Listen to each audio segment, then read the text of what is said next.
In English, we adults like to say babies go, goo goo ga. In French, it's areau. And in Mandarin, it's ya. So do babies really babble with different sounds in different parts of the world? And what does that tell us about how babies learn to speak?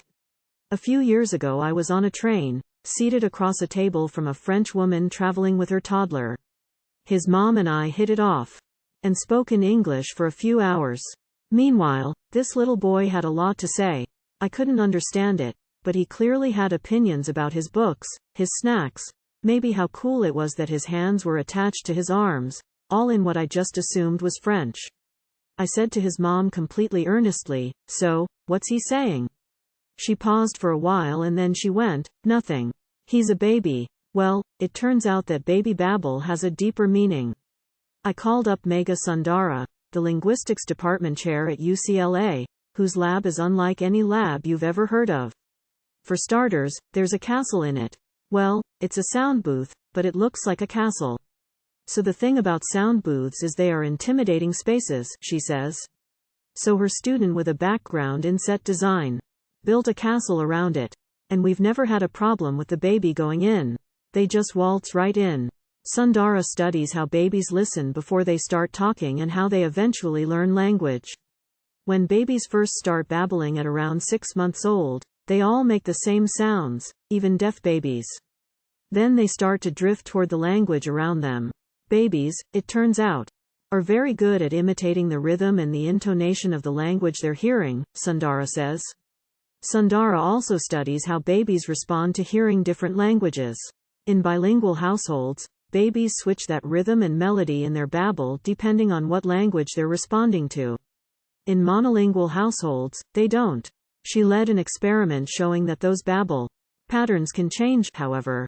At the beginning of the experiment, each participating baby is 9 or 10 months old and can only babble in what sounds like English. Then, they let the babies spend time with a research assistant who speaks Spanish. And in these sessions, you are just reading to them, playing with them in Spanish. That's all that's happening. The babies get about 5 hours of exposure to the second language spread out over 4 weeks. Then, when her team gives the babies another chance to interact with a Spanish speaker, they are able to change their babbling to match the Spanish sounds. Babies have this special skill for picking up language thanks to something called enhanced neuroplasticity.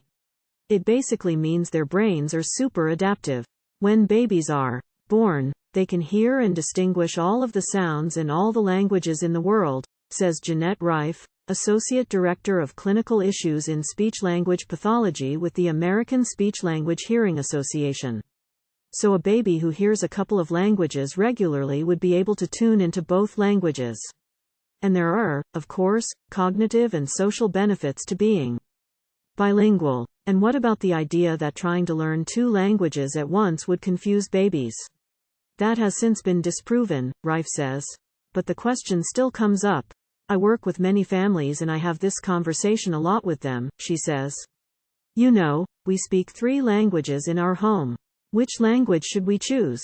And I say, all 3. We're not confusing the baby. We're only increasing brain flexibility and maximizing the neuroplasticity that your baby has right now. That heightened ability to learn language lasts until children are around 5 years old, with some lingering language superpowers lasting until age 12. So while my baby isn't walking yet and insists on scooting backward on his bottom while blowing raspberries, his babble is one sign his brain is doing amazing things. As I occasionally struggle to conjugate verbs in Spanish, willing my brain to remember something from high school Spanish class, I sometimes wonder how much easier it would be if I had just started to learn a second language as a baby.